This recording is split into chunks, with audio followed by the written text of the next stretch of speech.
Hi, welcome to Binge Buddies, Homicides, Hooters, and Hockey Masks, the wrap up. Dun dun dun. Never done that intro before. It feels right. I like it. Yeah. Let's see if we remember it for the next wrap up. I mean Probably that's not. gonna be a lot sooner because it's a short season in between this one. So I might. True. We don't have 2 recording sessions till we get to the next wrap up. So we'll see. Um, I am still in lockdown. If you can't hear it in my voice, I still have COVID. It sucks. I recommend it to no one. I'm not sure if you knew this over the past 3 years. COVID sucks. But here I mean, we that's are. news to me. What is this COVID you speak of? Yeah, And it's vast. It's very quickly becoming 4 years as well. Sake, you're right. Mm. Way too long. This is my second rodeo with it. It's in the second rodeo is worse than the first. So keep that in mind if you haven't had it a second time yet. I ain't had it once yet. Lucky son of a bitch. Anyhow, don't don't go know to the how. Mall of America. I literally had sex with someone who a day later tested positive for it, and I didn't get it. Like, how the hell does that work? No comment. Anyhow, I could say comment, but I'm not. I have so many jokes I want to make, but I'm not going to because this involves a real person. Anyhow, so here we are. We're at the end of Friday the 13th and kind of one Elm Street movie. And we have to rank these things. And in perfect Binge Buddies fashion, I have way too many categories. I didn't realize it till I started filling out my list that I did way too many categories. But here we are. We're doing our power through top 3 favorite masks, top 5 favorite kills. We're going to rank all the Jasons. We interpreted that one a little differently based on who's ranking it. So that's going to be kind of interesting when we get to that one. Top 5 final And girls. Roy. Don't forget Sorry, Roy. And Roy. Top 5 final girls. That was my hardest one. I came up with 4 and I'm like, I don't like a 5th one. Fuck. Yeah, I struggled with the I fifth. struggled. Yeah. I actually I struggled really with the with fifth. that. Yeah. Top 5 murder weapons. I made my list. It's going to annoy all of you. Top 5 quotes. This one's a little tough for me. Mine are all real long, but not all of mine, but like kind of took a leaf out of Matt's book. And then of course we're ranking the movies. My ranking still surprises me. I'll give you a clue right now. The remake is at 8, and after you listen to last week, that might surprise you a little bit because I really did not like. Man, high five! Wow, Internet 5. Why 5? We're done. We're not doing the show anymore. That's the perfect way to end it. All right. I have an additional category I've added in myself as well. What's that? So I can list it. Favorite moment in the whole series, and it could be anything. Anything? I'll do that Yeah. off the cuff. Let's do that first. What's your favorite moment in the whole series? Go, Matt. The whole series? Yeah. The gun barrel sequence from Jason Lives. It's just so wacky and out there. It's just so fucking great, though. I love it. My favorite moment in the entire series, one that will always stick with me. I think it's fucking phenomenal. Part 7 when she makes him bust out of his mask. Yep. When Yeah. Fucking love That's it. a pretty fucking cool Love moment. that moment. For me, it is part 6 with the meta moment of it, just because it just shows you the type of movie. I've seen plenty of horror movies where there's a man in a mask is not very friendly. When you said meta, there was 2 it was going to be. It was going to be that or the dude looking to the camera going, some folks got a weird sense of entertainment. Yeah. I was trying to figure out a way to get that couple into this ranking list, and I never found a spot for them. But I love that couple. either. I'm glad you mentioned them. Joel, what about you? Favorite moment of the entire franchise? That's tough, but the first thing that came to mind, and it's your fault, Bryan, is when he goes to Manhattan and he's walking down. And he kicks the boombox. Yes. That's gonna be one of the things I'll remember from this, for sure. I could love that. That'd be my second favorite. Oh, that's great. All right, that was great. Hey, we got through one category. Yeah, that was pretty quick, and it was off the cuff. Way to go, Yeah. Matt. We're good. All right, well then, keeping my circle going that I do on Zoom when we do these things, that makes Joel next, and he's gonna go with his top 3 favorite masks. Yeah. So this one was a little difficult, but number 3 is I. Number 2 is didn't, and 1 is care. Hey, what was 3 again? I Okay. What was 2? didn't And number 1. care. Okay. All right, Ryan, I'm gonna have you just. I'm not gonna give any more. All right, that's gonna be very Wait, hard to top. what was 3 again? That was Care, No, right? we're done. We're done with that part. Okay, Somebody who cares number about a mask. 3, Burlap Sack remake. I think the form fitting of the head made him a little bit more menacing. Part 2 is part 3. So number 2 is part 3 when we originally get the mask. I also like that he was unmasked for a good majority of that movie. That'd be like so my just part- least favorite mask. I don't like the one in 3 at all. It's too I clean. just pay homage where homage is due. Sure. I get it. And part 1 is battle damage mask in part 7. All Nice. the damage that he's gotten from every movie up to that point, it just looks awesome. We might agree. I'm gonna go next. My number 3 is part 8. I really like the mask in part 8. I like the way they try to black out his eyes so you don't see his eyes. And since that one has the story of the people stole it and then Kane Hodder went and fought someone for it, I like the story behind that mask too. So I like that one a lot. Number 2 would be part 4. That's the one I own. Like I have it over there. I love the one from part 4. I love it with the notch in the head, the little blood splatter around it. And kind of like to what Ryan was saying, I like the battle damage that we got since part 4 is the end of that weekend from 2, 3, and 4. You see 3 movies worth of just like grime and shit on it. So I like that.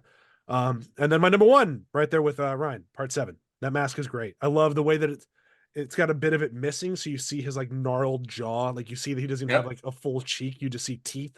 I love all that detail. The mask with that. It's great. It's something they try to do that right there. Like even like the part in like 9 where they tried to like have his face overgrow it was too much. But this was like the opposite and they did it just perfect. Like I love just the minimalism, but with also his face. Great. Matt? So it's really weird. We have the same choices of masks, just in a different order. So number 3 is part 7's mask. I think it's a really cool design. Like you're saying, like the chunk missing from it, so you can see the jaw and everything. Really cool. Number 2 is the part 4 mask. I like this. It's a bit more gnarled and like there's a notch in it. It's not too clean and it's got a bit of damage to it.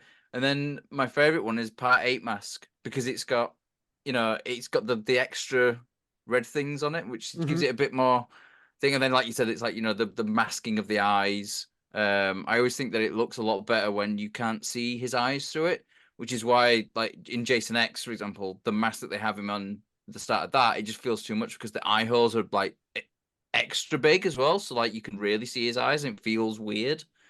But I like that they cover the eyes. Just to throw it out there, I didn't mind seeing Derek's eyes in the remake.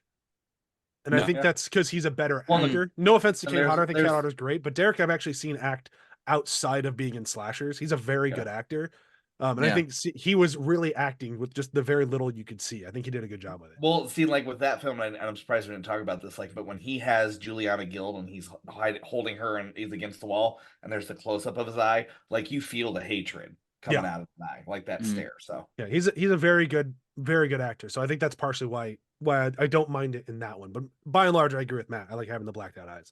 I mean, I like the hockey mask in the 2009 result, and I think I'm all right with seeing his eyes because it's a different like continuity. Yeah, completely. Whereas the thing that gets me with like going from the mask in 8 to Jason X is it's supposed to be the same continuity, and now all of a sudden you can really see his eyes, and it feels off. All right, so that would make me next for going first. We're gonna do our top 5 favorite kills. I don't remember who hates honorable mentions, but fucking deal with it because I have an honorable mention. That would be Joel. I'm not being a rule follower today either, so help yourself, Brian. I believe one recording, Joel stated that if anyone does honorable mentions, I will leave. Yeah, you can deal with it. I couldn't. It's not my favorite kill, but it's so important to the franchise. I couldn't leave it off the list. So my honorable mention is the Kevin Bacon kill in part 1. I think it's one of the greatest kills in any slasher films. I think it's just absolutely amazing. The technicality of making that happen in the movie, having it look so real and so visceral, fucking incredible. But in the world of Jason movies, Jason didn't do it. So it can't be my favorite kill because I got to stick to Jason kills. Potato. I say that knowing my number 1 is also not a Jason kill. So just don't pay attention to my rules. They It's don't make Bryan. My number 5 is the sleeping bag kill in 7. Fucking love it. I love the unrated version if you can find that online, which I found and shared to some of these guys. I'm not sure if you watched it. It's way better in the unrated version. But it still works even in the rated version. It's still that one thunk on the tree and she's dead is still awesome. I still think that that's slightly better. Like, Yeah, even you're though not yes, wrong. it's more violent, but the cut version, it gives Jason more power. I Yeah, think just totally. the one thunk, Totally. and she's just a And the mess whole of... tree just shakes. Like it's just Yeah. like that's good. Number 4 is Alice in part 2, the stab to the head. Always just catches me off guard. It's so quick and just like, oh God. Number 3, did not expect this to be on my list, but I just keep coming back to it. Head punch in 8. It's just too good. My number 2 favorite kill, Tad, the corkscrew. And then the corkscrew in the hand, machete to the face, or axe. What is it to his face? Cleaver to the face. Cleaver. Cleaver, yeah. Yeah, fucking great. Machete axe. Yeah, yeah, fucking great. Love it. And then my number 1, little controversial because it's not a Jason kill. I know. Tommy killing Jason at the end of 4. Super gory. The head sliding down the machete. Him screaming, "Die, die, die!" All of it. Die. Fucking love it. Just amazing, amazingly beautiful gore. Just top notch shit, and it's just awesome. So that'd be my number 1. Matt, then make you next. So the tent kill in Jason Goes to Hell is my number 5, because just like the thing goes through and then just like just literally split in half, and the guy underneath going, oh, like fucking great. It's so gruesome, and it's like it's one of like when you see like the unrated thing, it's one of those oh boy kind of moments. Even though like if you really pay attention, you can see that it's a pre oh yeah body. And then number 4, Sheriff Garris folded in half in part 6. Even though it's not, it's cut. Oh, even though it's like really cut down, you still see enough of it, and just the sound design of that, and him going ah, it's just it's so grisly. I love it. Number 3 is the corkscrew from part 4. You know, what I love is like funk swack, just like the corkscrew in the hand, and then before he even has a chance to scream, he's like mid scream, like face in the air. Ah, oh, yeah. Oh, it's good. 1-2 punch. And again, it's Tom Savini's like amazing effects work of just like you see the machete going into his face and then blood literally just gushing. It's a meat cleaver. Yes, meat cleaver. Fucking Bryan threw me off saying machete in the first place, and I made a joke of machete axe. I have a COVID. It's not my fault. Bryan's COVID made the joke. Yeah, fuck my COVID. Number 2 is the sleeping bag kill from 7. Like unrated, like normal, like R-rated version. Either way works. I think the R-rated one works slightly better in this. It's one of the only bits of MPAA cutting which I think has improved it, because it gives you this sort of this real sense of power that Jason just hits someone, swings someone against a tree once, and they are just fucked. They're putty. Yeah. And then number 1. It's Jason from 4. The machete through the side of the head, it falls down and just slowly. We have the same number 1. Down. We do. It's so good though. Like that's basically when they were like, well, we're gonna kill Jason. So let's bring Tom Savini back to kill Jason. And boy, does he kill Jason. Like not only does like the machete go, he slowly slides down, but then he's still somehow alive a little bit after that. So then you have Tommy Jarvis just turning him to whack it away, hamburger meat, basically. All right, Joel. Is it my turn?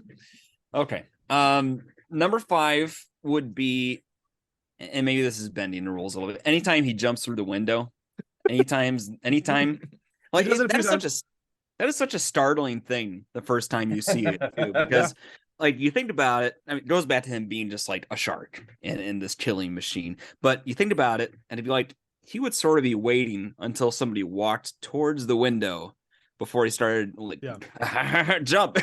Yeah. No. So there's something very crazy and visceral for that. 4 is the sleeping bag, and 7. Hell yeah. All 3 lists so far.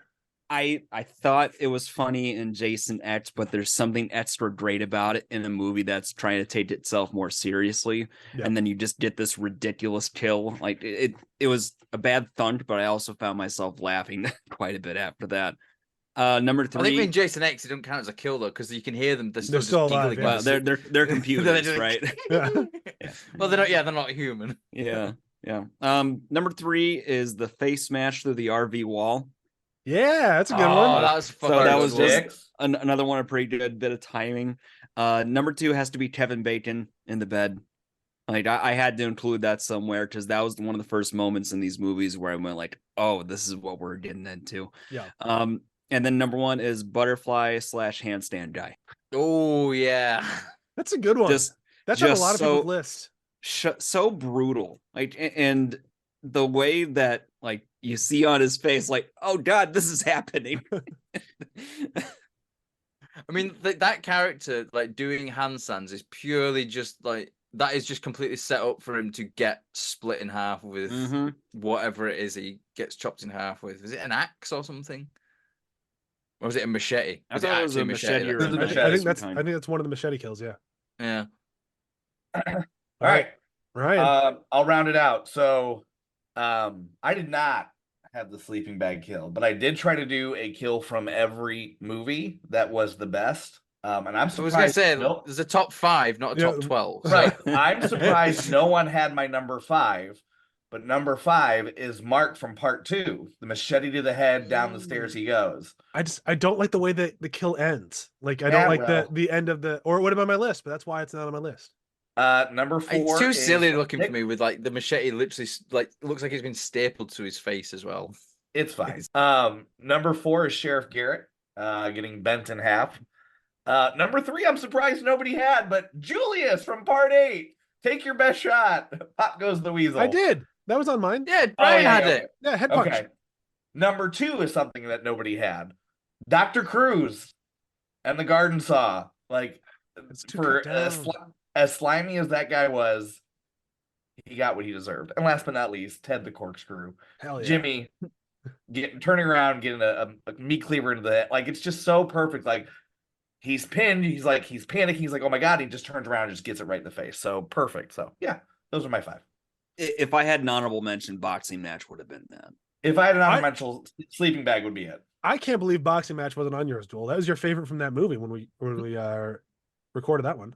It'll get representation later. It was mean- it was on my list and off my list about 3 or 4 times when I was the kills. I think was the hardest thing because like that took. I was looking Yeah. up going, okay, I need to get a list somewhere of all these kills. 'Cause I'm not going back and watching all the films again. And there was so many that kept like going on the list and going off. Like Kevin Bacon was on and off my list. God knows, it was Yeah. number 1 at one point, the Kevin Bacon one. But then I was thinking to myself, yeah. I It's kind of we'll get to the creative murder enough. weapons in a minute, but I kind of used murder weapons to get those other kills in that didn't quite make my kills list. But That's what I gonna did Yeah. too. I kind of I spaced them out. Yeah, that's kind of yeah. So we all I kind of had shouldn't- the same idea there. Great. So Matt, you're going first with ranking the Jasons and Roy. Okay. Tell us your ranking criteria, and then go ahead and rank. So my ranking criteria, I basically went by the actors themselves mainly. So for example, like Kane Hodder would be Kane Hodder from all of his appearances. So Okay, it's like got a cumulative thing of like, so I'll start at number 1, Kane Hodder. Because Yeah. Kane Hodder in 7, 8, 9, and X.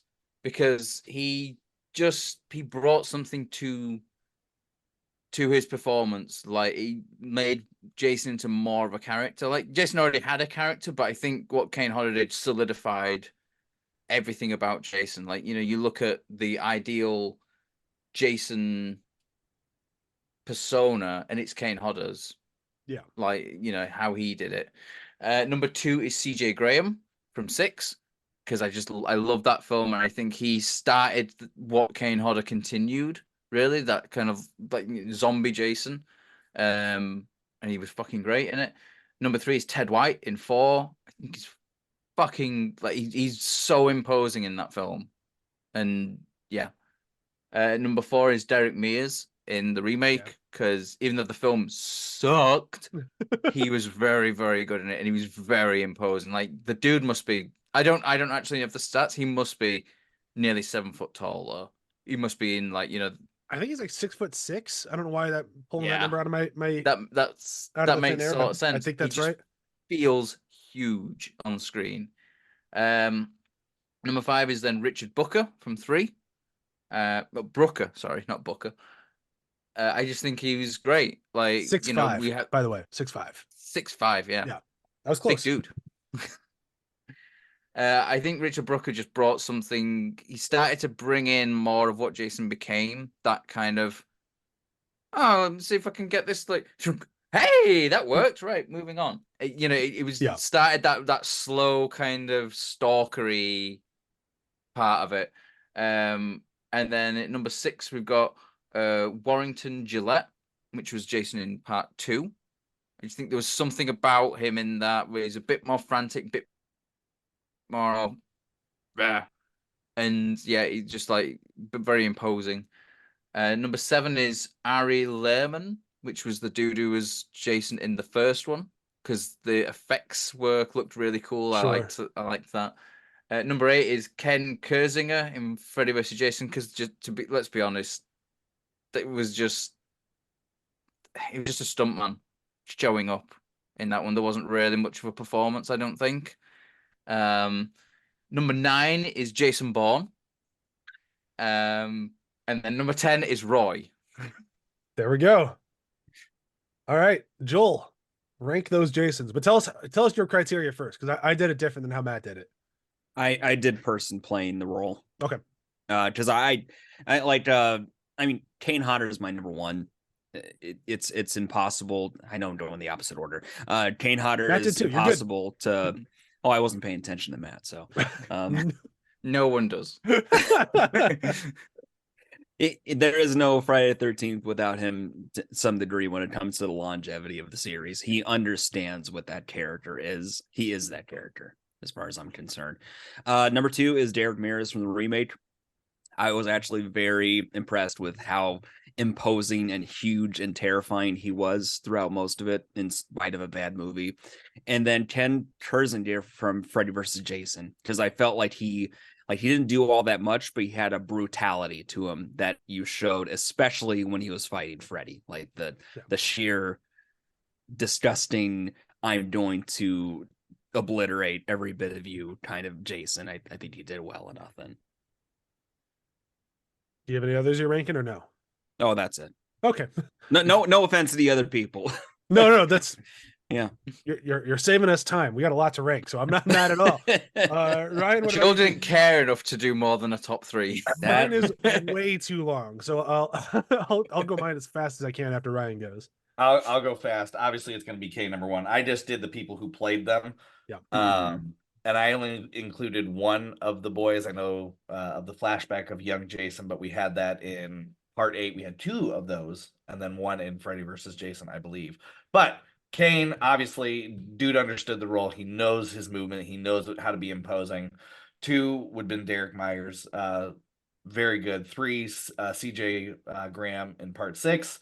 Part 4 is Ted White in part 4. So, and then I have part 3, part 1, and part 2. So 5, 6, and 7 is part 3. 6 is 1. Part 7 is 2.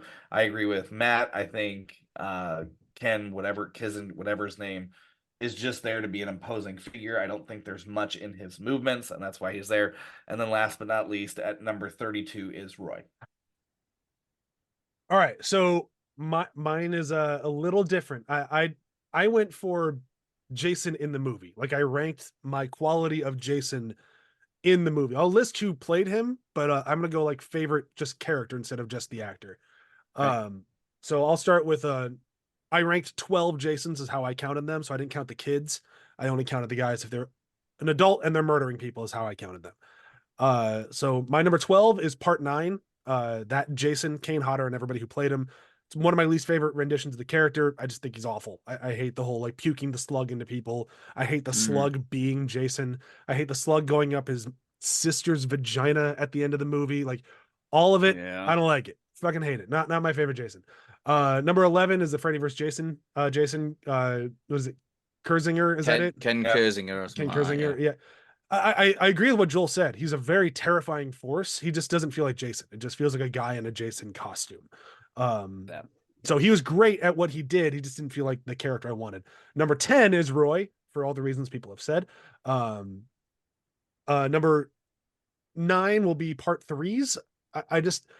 I think he does a very good job with it, and I agree with the idea of what Matt said of he establishes that character of like, I murdered you, I'm going to move away. The problem for me with 3 is that I feel like Richard Brooker was very restrained by the 3D nature of the movie. So instead of being this like horrifying force, he's a very stoic in this movie. And I think that's to make do with the 3D camera. So it's just not my favorite Jason, no matter how good he was. Number 8 is 8. I love Kane Hodder in the movie, but Jason doesn't make any sense. He's teleporting all over the fucking place. He swims across the ocean. He doesn't make any fucking sense. So he's just not my favorite Jason. Especially when he's got a fear of water as well. You shush with that. Number 7 is Kane Hodder again as Uber Jason. Big, dumb, but fun. Number 6 will be Remake, Derek Mears. For everything you guys said about Derek Mears. Pretty much from 7 on, I love all these guys. So it's just, we're talking about inches here until we get to the very last, like 2 or 3. So that was Uber Jason, then Remake. Part 5 is number 2, Warrington Gillette. I think he's great. I think he's super scary and fast. I really like that. Doesn't fully feel like Jason yet. That's why it's a little bit farther down the list. Number 4 is Jason X. His costume is very dumb, but he is so much fun as Jason in that movie. He's a pure shark in a spaceship. And I love this. We talked about a lot in the episode of him just standing in a hallway like, there's got to be someone around here to kill. I'm going to go that. Oh, I heard an orgasm. I'm going to go that way. And it's like, I love that version of Jason. He's a ton of fun. Number 3, CJ Graham in part 6. For everything Matt said, he's just fucking great. Really, really brought to life Jason's physicality, something that Kane Hodder is going to take note of and really run with later. Number 4 is Ted White from part 4. I think the scariest of the Jasons that isn't Kane Hodder. He's just an absolute terrifying force. He really plays that I've been murdering people all weekend and I'm fucking tired. And then number 1 is Kane Hodder in part 7, because that's, for me, the quintessential Jason in every way, shape, and form is Jason in part 7. That's it. I did it. Next Well category. done. Joel, Yeah. you cannot list I Don't Care as your top 5 final girls. I haven't gone first yet. When do I get to go first? Did I just skip you for going first? Go first. I'll go, I want to do murder weapons. I got. All right, you'll go first for murder weapons. I Joel, got, go I got first for 3. top- I got 3. God. All right, go ahead. Let me preface this with, like, since we're midway through, I enjoyed the experience of these movies. A lot of the characters I could not remember. They all had the same name. It goes beyond that. So my top 3, and it's a little skewed earlier, but number 3 is Jenny from Friday the 13th Part 2. I think, and let me just say my number 2 is Alice from Friday the 13th Part 1. There's a similarity here between the first 2 movies here and Halloween, where the first movie is this terrified girl just trying to escape and survive. And then I felt like in part 2, she is more like self-assured, self-reliant. I feel the same way about these two when it comes to a 1-2 punch. I just enjoyed Alice a little more because you could really hear the terror. Like, she felt just like a normal girl that was in this terrible situation trying to survive. And number 1 has to be Tina. Yeah. It has to be. She is the most well-rounded, developed final girl of the entire series.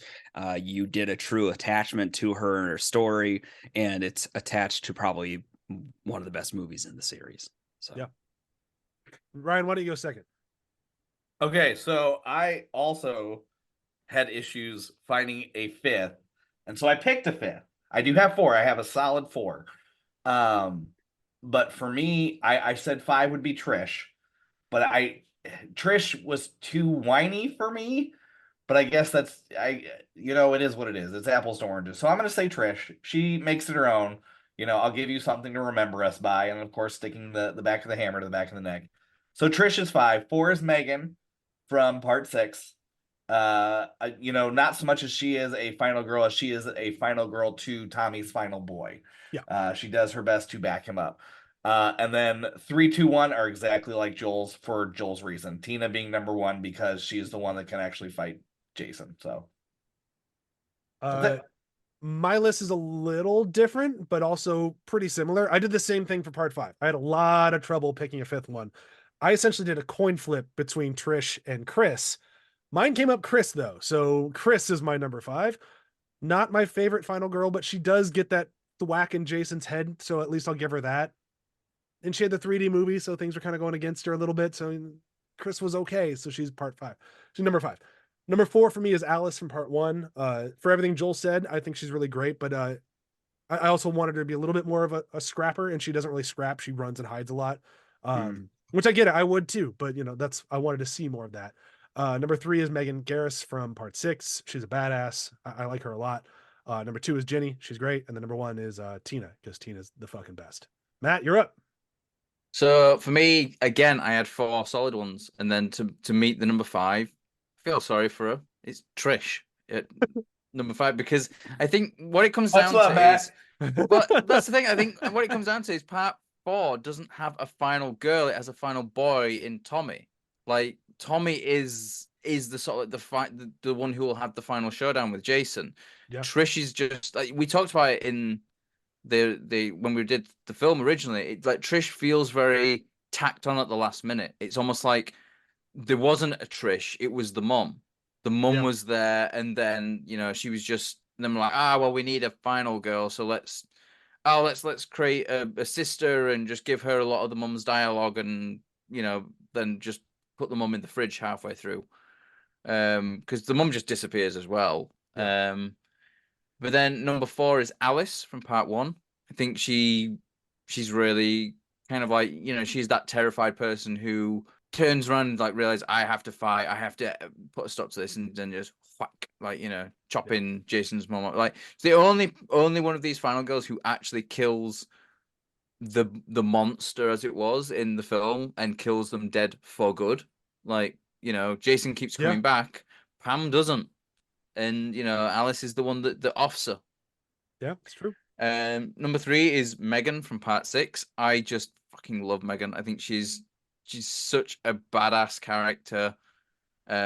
She's got a lot of agency.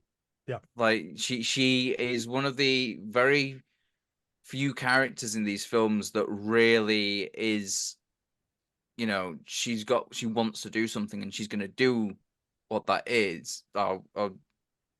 Yeah. And I just think like the characters really sound cool. Number 2 is Tina. I think Tina, she stands toe to toe with Jason and wins. And there's the only thing that kind of holds it back a bit is the ending, where instead of her offing Jason, she summons her father back. Like they could have done something a bit better, and it would have bumped her up a bit more, because at the end it's just she has to be saved. But yeah, she's fucking great. And number 1 is Ginny, because I think Ginny is just like the intelligence that she shows in pretending to be mom, and then she uses that to her advantage. Yeah, she's fucking great. Something they tried and failed with the remake. Oh, big time. Yeah. 100%. Like, I think one of my notes from the remake was, "Oh, you're trying to be Ginny and you failed." Whoops. All right, Ryan, going first. Top 5 murder weapons. All right, I went non-conventional. You can have axe, machete, machete, hands, whatever. So I went non-traditional. Okay. Number 5 is fire poker from part 3 and the remake, mainly from the remake. Part 4 is RV mirror, when he shoves lady's face in the mirror. Number 3, surprisingly, from part 5, a road flare into the mouth. I thought that was ingenious. It is a good one. I forgot about the road flare. That would have made my list. That was solid. Oh, well. Number 2, Sonicole from part 8. I thought that was a really brutal kill and just a really ingenious way to do things. Just the way it goes straight through. Yep. And last but not least, probably the most ridiculous murder weapon he's ever used, and it's used to great comedic effect, party favor. when he shoves it in her eye. Perfect. That is so Brutal, funny, all the above. That's it. All right, we're gonna go backwards because my order got all fucked up. I'm blaming COVID. Joel, you can go next for your favorite murder weapons. 1 second. I've got a dog woofing at me. Listen, I man, remember whatever a you do in dog your being spare used as a time. murder weapon. All right, top 5 murder weapons. 5 machete. As much as Bryan didn't love that the association happened, there's a lot of ow moments, just real pain and brutality associated with it when it hits right. Number 4 has to be the tree trimming saw. Yeah. It just really, really nasty, guttural. Like, what the hell is this machine? Is that even real, or is that a prop kind of thing? It's the reveal of it as well, when he comes out and he's got the whole this thing, and then he turns it to the camera. It's like, oh shit, that's fucking big. Yep. Number 3 is bed. Freddy vs. Jason. Freddy versus Bed. Jason. Bed's a pretty solid murder weapon. Yep. Number 2 has to be spear gun.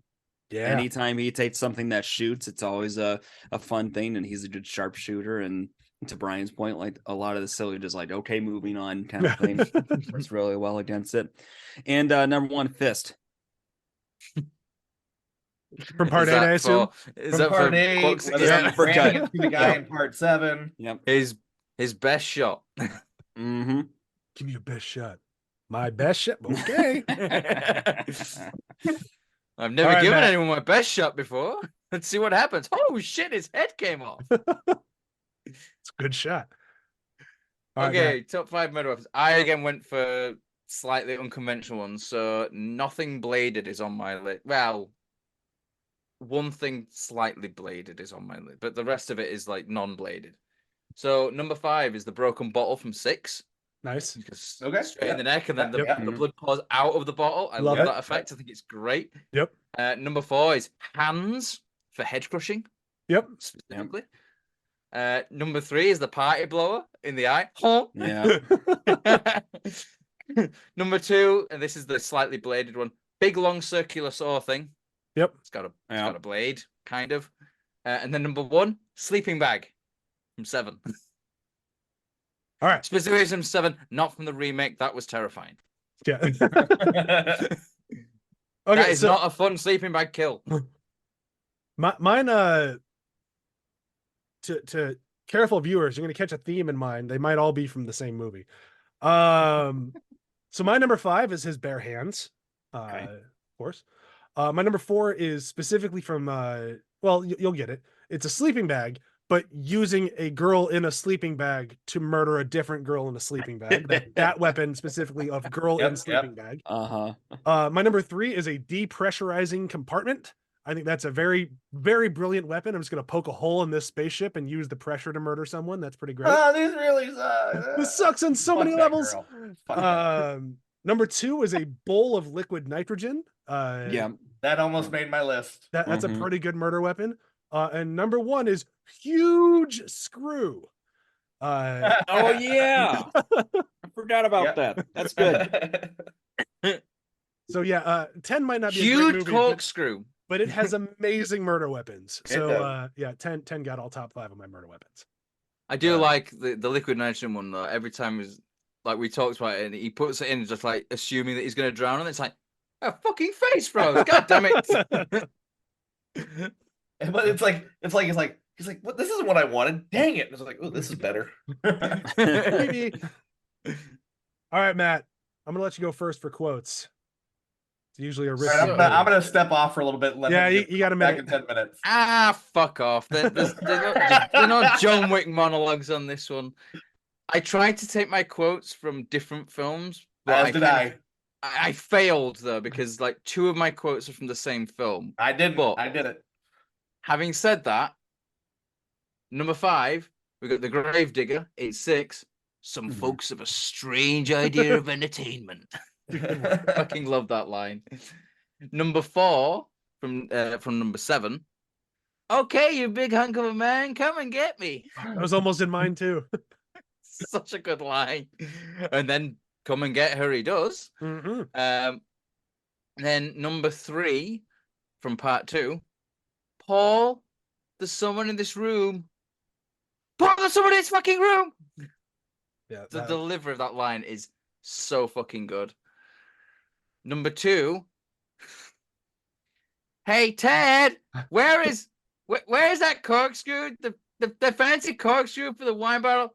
Ted, hey Ted, Ted, hey Ted, where the hell's that corkscrew? And then number 1 is from number 6. So, what were you gonna be when you grew up? Perfect fucking line. I loved those kids in that film, and just like the sort of like the sarcasm. It's so good. That was going to be my honorable mention, but I burned my honorable mention on the kills earlier, so I didn't want to do it twice in one episode. But that one almost made my list. We're gonna go backwards through my screen this time, so that makes me go second, and then Ryan will third, then Joel go last. My quotes, they're all pretty long, so I'm not gonna read the whole things because I don't want to do that to anybody. I don't want to do it to my throat. So my number 5 is the Paul speech about Jason. I don't want to scare anyone. Where he tells the backstory. I love that whole speech. I even love it with the end with the dorky dude jumping out to scare everybody. But the buff dorky dude, the super cut dorky dude. Yes. I love that entire sequence. It's great line. Great speech. Number 4 is the Paul. There's someone in this room. There's someone in this fucking room. But my autocorrect turned it into there's someone in this fudging room, and I like it a little bit more. That's the TV cut. Yeah. It's like when your phone autocorrects to ducking. Yeah. Pretty good. I think my phone's literally given up now though, because it's actually started correcting Ducking to fuck now. It's like correcting to fuck now. It's like fine, he swears a lot. Fuck it. Then the rest of mine are all from the first movie because I think the first movie is very, very quotable, but it's great. My number 3 is who are you? Why, I'm Mrs. Voorhees, an old friend of the Christies. Fucking love it. It's so menacing, so innocent, yet very, very not innocent. Delivered just perfect. Love it. That was on my short list. Yeah. Yeah. That was strong. My number 2 is you're going to Camp Blood, ain't you? Damn it, Ralph, get out of here. Leave these people alone. You'll never come back. It's got a death curse. He's so good. I love it. It is my favorite You're Doomed guy of any horror movie, and it's because of that sequence. It's just so fucking good. And then my number 1, I think it's probably the best quote in all of Friday the 13th. In the entire franchise, it sets the tone for the rest of the series. Without this line, we don't get 2 through how many movies we get. Ma'am, we didn't find any boy. Then he's still there. Fucking great. Love it. That's my number 1. It's a good exclamation point to the end of the story too. Yeah. It's the way she's got looks off at the camera as well. Like you can see that there's this she's looking off into and it's like, oh, she's mentally damaged. She sure is. All right, Ryan, you're up. I have an honorable mention, but my honorable mention goes with my number 1. So I'm going to start off the list with number 5. So what were you going to be when we grow up? I would be remiss if I did not include this because I made such a big deal out of it when we talked about part 4. But my number 4 line, and I put it there for a reason because it's from number 4, is "Help! He's killing me! He's killing me! He's killing me! No shit! No shit!" I wanted that on my list so bad, but I couldn't. There was nothing on mine that I could take off for it. I love it though. Number 3 is from the writer guy of part 7. Where are you going? Take a cold shower. I got a date with a soap on a rope. Yep. Number 2, Creighton Duke. I had to have something with Creighton Duke. Yeah. Jason, what do you think of when you hear Jason Voorhees? That makes me think of a little girl in a pink dress taking a hot dog through a donut.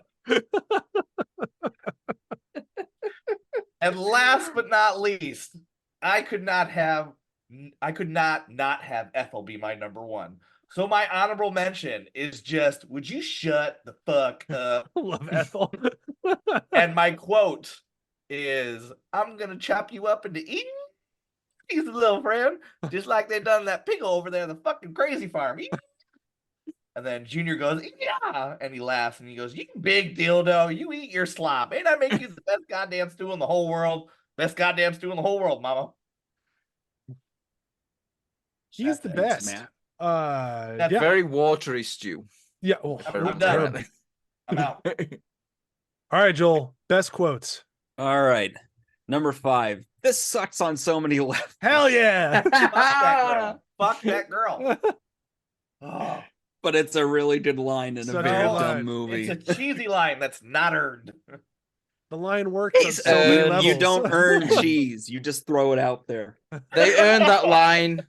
They earned that line on every level. They No. sure do. Yeah. Moving on. Number 4, we're going to Camp Crystal Lake. Oh yeah, planning on smoking a little dope, having a little premarital sex, and getting slaughtered.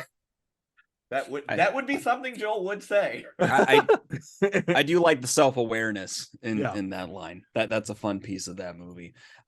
Number 3, Kathleen, you've led me astray.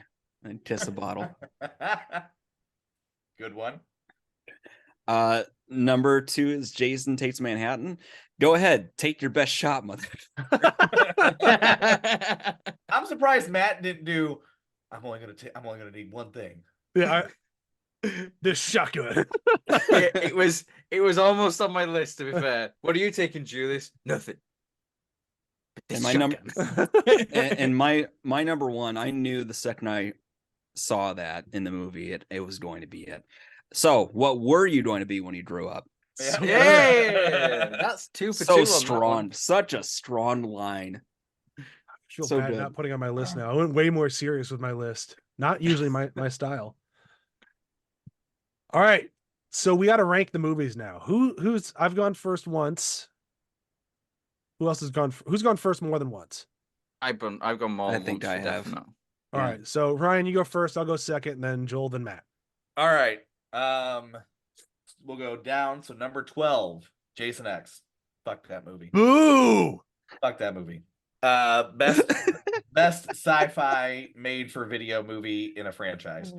Number 11 is hey man, you're the one who wanted me to re-rank these things, and No, after hey, watching it, like your take is strong your feeling take. of how bad X is. Part 8 is number 11, part 5 is number 10. So I was shocked how far part 5 was. I still enjoy 9 a little bit. So that's 9. I just left that where it is. 8 is the remake. I left it. To me, Jason Goes to Hell. I enjoy the kills in it. As crazy as that sounds, there's still some good gore in there. 8 is the remake. 5 is Freddy versus Jason. 6 is part 2. 5 is part 3. 4 is part 4. 3 is part 1. This is where it got. I really. Oh man, this took a lot. 2 is part 7 and 1 is part 6. Okay. That's it. Take it with that as you will. We agree on some of those. I really disagree with your Jason X ranking. That movie's way more fun than you give it credit for. Maybe more of a piece of shit. Anyhow, so I'll get started now. So no. My number 12 is Jason Takes Manhattan. I did not expect that to fall that far down the ranks. If I look at my ranking from back in the day when I did this with Matt, this was nowhere near this far in the bottom, but this rewatch was not great for me. So I did not love part 8. Number 11 is Freddy vs. Jason. That one fell a lot for me too. I used to really like Freddy vs. Jason. This rewatch, I think on its own, I think I would like it more, but trying to rank it against the other Friday 13th movies, it just doesn't feel like much of a Friday 13th movie. So down it goes. Number 10 is also number 5. I agree with Ryan on that one. As much as I every now and then I get the inkling to watch it again, it's just not the best movie. And every time Roy goes, "You talking to me, boss?" It's like, oh, you're just taking me out of this fucking movie. Number 9 is 9. As much as I've really grown to enjoy Jason Goes to Hell for what it is, it's still not that great of a movie. I can still have fun with it, but it's not, it is what it is. Number 8 is the remake. Look at that. Our 8, I know, 9, 10 are the same. I know, like we weren't that far off. I like the remake. I don't love it. I don't think I really want to go back to it really ever again. Number 7 is part 3. I thought that'd be a lot higher for me, but I don't know. I just didn't enjoy it as much this time. It felt a little too bland. Like they really felt like the 3D was going to pull it further than it did. Number 6 is Jason X because it's awesome and it deserves to be at least in the middle of the pack.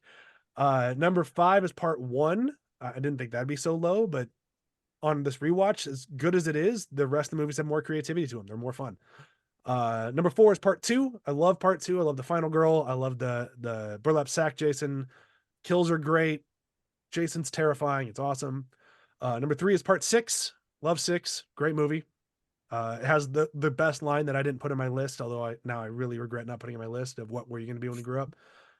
Number 2 is part 4, final chapter. Just great horror movie all around. And then number 1, still holding strong, is part 7. I love part 7. It's such a good movie.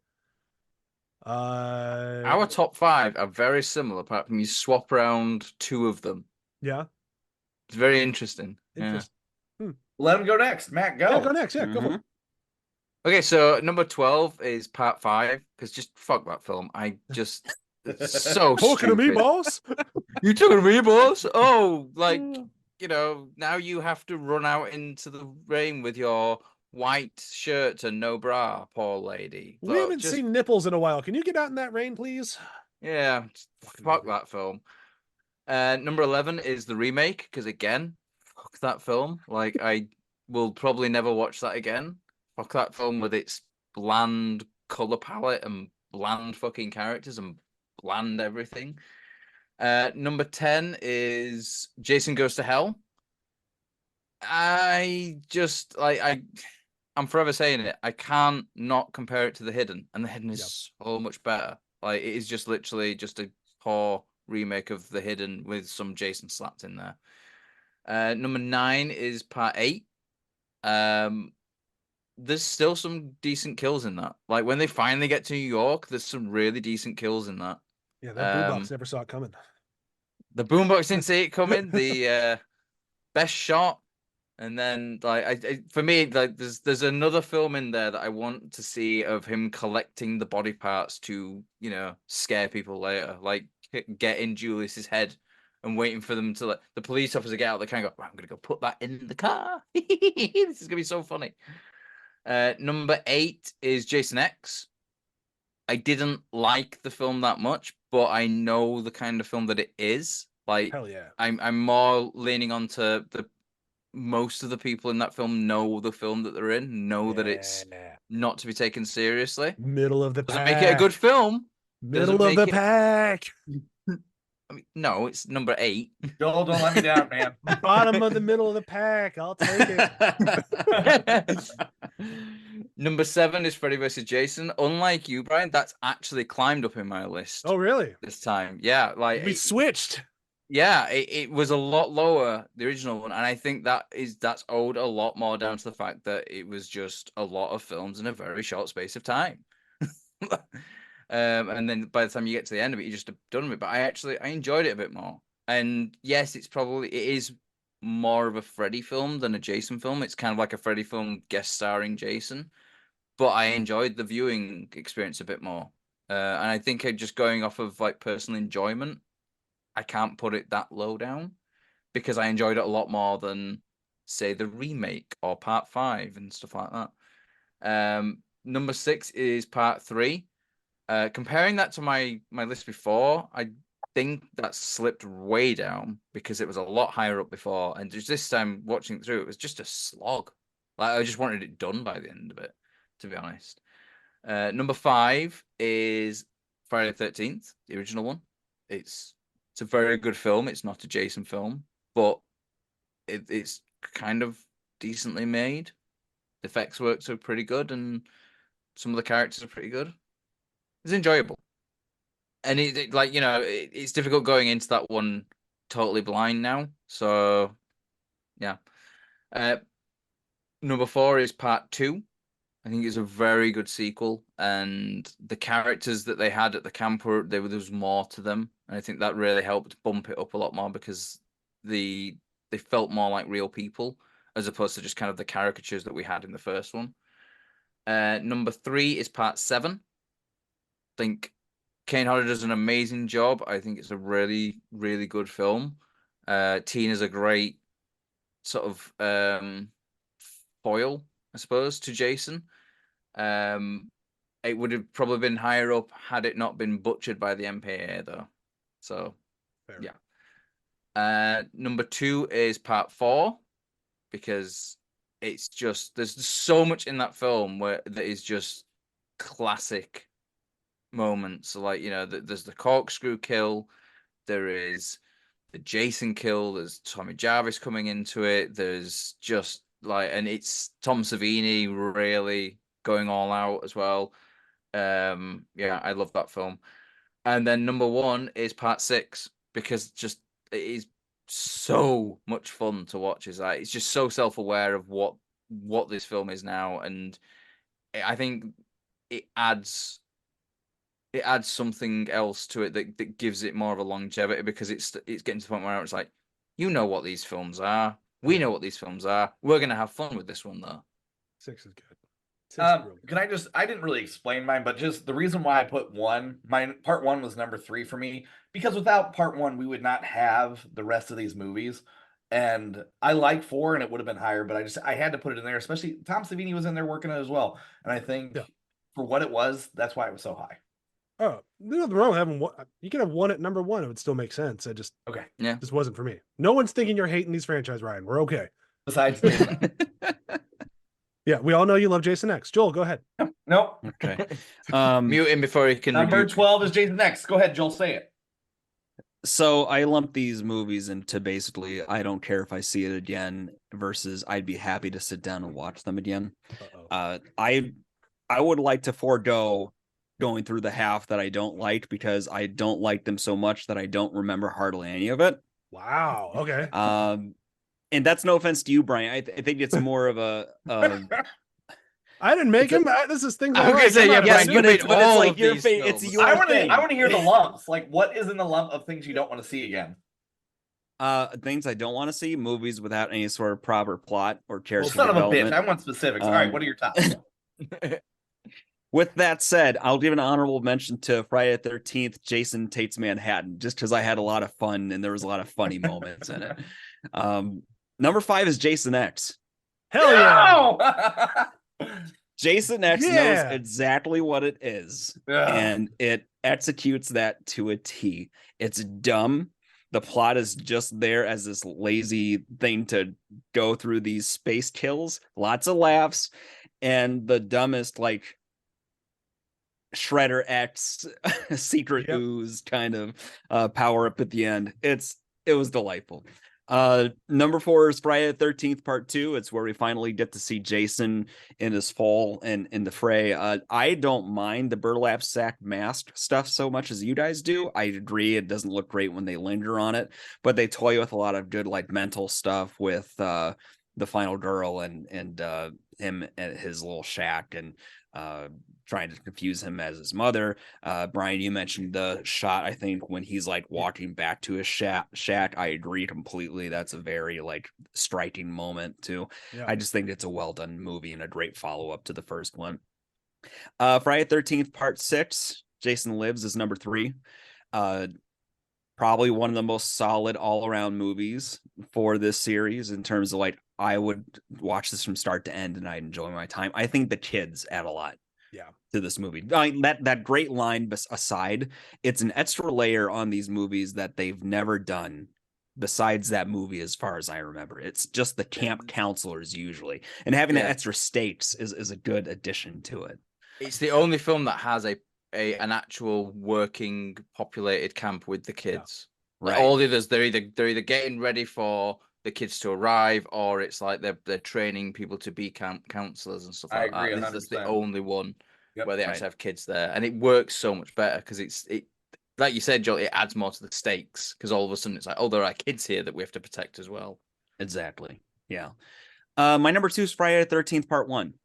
This was tough not to put at the first, but my mind's a little skewed by seeing it in an actual movie theater. So like seeing it at home, you did a feel for the time frame of it and, like, consider that in terms of some of its antiquated sense. I didn't find it as old. Like, there were very few parts in that movie where I felt like they lingered on things long enough to where you could tell, like, this is really fake. And the terror throughout the whole movie, like, the terror is great on it. The characters are flat archetypes to kill, but I'm not surprised that launched this as a series. It's a very strong movie. And then Friday the 13th Part 7 has to be my favorite. Yes. It is the most complete film, I think, just in this entire series. You have main characters that are interesting with good layers. You not just have the sort of like the kids, but you have the side story or main story where she is dealing with these telekinesis powers that could feel cheap and tacky. It doesn't in this film. You have the mom and the psychiatrist adding this extra weird layer on top of it, and the kind of gaslighting that they do to her. It feels all the more satisfying to get the kills. And no, I just think it's a fascinating cast of characters, decent kills. Having a final girl that is actually captivating and interesting and has agency does a lot for this movie too. I'm okay with it because at least me and Joel bookend each other. His number one is my number one, and the bottom of his watchable list is the bottom of my list. So it works. I'll take it. It's a compromise. Whatever you have to stay to sleep at night. Right. And to Joel's point about this being my thing, I'm just happy you guys agreed to watch all of them. I don't expect people to love these movies the way I do. I'm just happy that you gave them a shot, because a lot of times people don't even do that much. And the fact that you can walk away from a franchise like this enjoying any of it, that's music to my ears. I'm glad to have experienced this. And I like how it gives me a broader perspective of the horror movie genre as a whole. Especially, this is like a godfather of horror when it comes to like modern day horror. So I think it is required reading or listening if you want to have a knowledgeable base of that. And I'm glad for the experience. There are half these movies where, Bryan, if I was hanging out and you turn this on, I would probably look at you and go like, really? This is what we want to spend our time on today. Well, luckily I can always turn on Jason X when you're around. Fantastic. I said when you're around, not when Ryan's around. Well, we'll probably still do it to Ryan because it's funny. Yep. So if Ryan and Joel are around, can you turn Jason X on, or can you only turn like 2/3 of Jason X on? If they're both around, I'll just put on part 6. We'll all be happy. Just find a TV that still has the screen and screen thing. Oh yeah, on. the pip. There you go. Yeah. I foresee us being at the Last Picture House a lot when you're here, Bryan. I mean, why not? I mean, I'm only gonna be there for a couple of days, so we'll have to see how it works. But yes, why not? 2 days right. in the Last Picture House. We've done it. We have finally done Friday the 13th. I'm extremely sad to see it in the rearview mirror, because it means it's no longer out there in the future for me. I'll have to figure out a creative way to bring podcasting back to Friday the 13th at some point. Nightmare on Elm Street. Yeah, we'll have to do that at some point. I would do it next, but that's just not nice to us. So we're gonna do a When you say us, you mean Joel. I mean specifically and Kelly. Yeah. But I think she'll like Nightmare on Elm Street when we get to it, if she hasn't seen a good chunk of them already. She hasn't, but she's gotten a flavor for that now. I think she's interested in doing Nightmare. Yeah, I will say I know a lot of women who like Nightmare more than, say, Friday the 13th or Halloween. Like it does seem to be a little bit more inclusive of a franchise. That said, with a possible rapist guy who says bitch all the fucking time. So I'm not sure exactly how it's going to work out, but I'm not even sure if we're going to get to Nightmare this year. That might be a end of 24, might be a 25 thing. I'm not sure yet. But next we do have, what was I called it? Automatic Pig, I believe is the name of the next show. Robocop, all 4 movies. I'm sorry that we have to do the Joel Kinnaman 4th one. Put a bullet in my brain. Oh, I'm looking forward to that. Listen, at least Joel Hey, Kinnaman I think was honestly the so remake's better than 3. You're probably right. And he was so excited to be Robocop. Like, I will watch it for Joel Kinnaman's excitement in the role. I mean, he's Rick Flag, and he was great in one of the Suicide Squads. He's amazing in For All Mankind. I haven't watched that yet, but I've heard he's really good. Seriously amazing. He's so good in that. And he was really great in Altered Carbon in the first series as well. Okay. So he's a good actor. So I'll watch it for him. But he's good in The Killing. I like him in The Killing. 1 and 2 of RoboCop are a blast. And I'm very excited to watch them. And then we have 3 in a remake, but so first recording session will be great. Second recording session will be a little rough, but that's okay. The film's a bit rough. I always think that when the films are bad, we still have a fun recording session. Absolutely. Yeah. Which we got some doozies coming up. Last week, Friday the 13th remake. Still had fun recording that. Didn't want to watch the film ever again though. Nope, I'm good. Yeah. So we don't usually do plugs on our wrap-up episodes because they're a little long, so I'm gonna forego plugs. But thank you all, everyone, so much for listening to this. This has been an absolute blast, and be sure to tune in next week when we start up Automatic Pig. Bye. Bye. Bye. Bye. Bye. Bye. Bye.